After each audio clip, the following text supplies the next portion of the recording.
Yeah, thank you very much. Yeah, my name is Dr. Byron Bridle. I'm a viral immunologist at a university in Canada.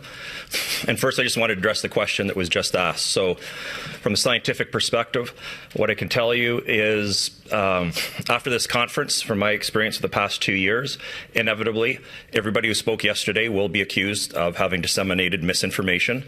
I wanted to point out that what I saw yesterday was an awful lot of primary data presented. And when people are accusing us of disseminating misinformation, they never address the primary data that we have presented, nor do they provide primary data to demonstrate that what we have said is incorrect. So in terms of the future, when it comes to science, misinformation is something that we have to be very concerned about. It's in pretty much every country around the world about the potential to criminalize misinformation. Fine scientists and physicians, fire scientists and physicians if they provide misinformation. This has to be of concern to the media, because you have to start asking yourselves, if that's the case, who are going to be the arbiters of truth if it's not going to be scientists who provide primary data?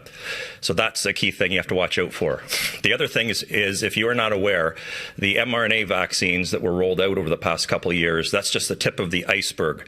The same companies are developing mRNA vaccines for other diseases, and you might not be aware there is an enormous number of mRNA vaccines being developed for veterinary use.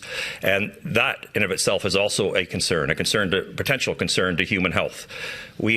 So for example, we know that the mRNA vaccines can get into human breast milk. And therefore we have infants who are consuming undefined doses of these mRNA vaccines. These were never approved for that route of administration, nor to be administered to infants. And yet we now know that is happening. And if it could get into human breast milk, who's to say that they couldn't get into the milk, meat, and eggs that we consume?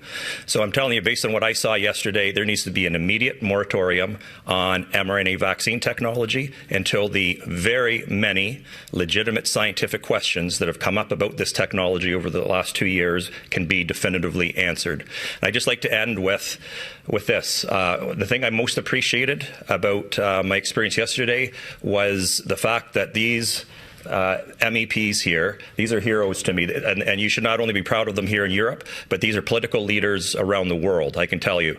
So the country that I come from does not allow open discussion about the science underpinning COVID-19. But what was allowed yesterday was uncensored, open, and honest discussion of the hard, objective data underpinning COVID-19 policies, and I would like to thank these MEPs for allowing us to do that.